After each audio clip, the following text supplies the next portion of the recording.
Norėdami rasti magistro darbą ar daktaro disertaciją, įrašykite raktinį žodį į paieškos laukelį ir pradėkite paiešką.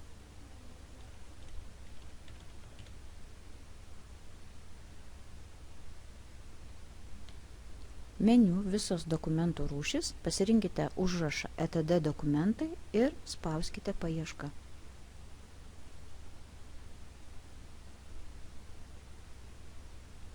Matysite elektroninius dokumentus, kurie atitinka jūsų įrašytus žodžius paieškos laukelyje. Galite daryti paiešką pagal temą, autorių, darbo pavadinimą.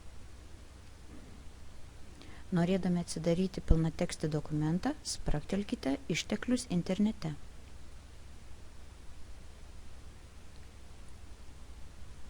Atsidariusiame lange matysite prieigos teises, atsakingų asmenų sąrašą, santrauką ir kitą informaciją apie darbą.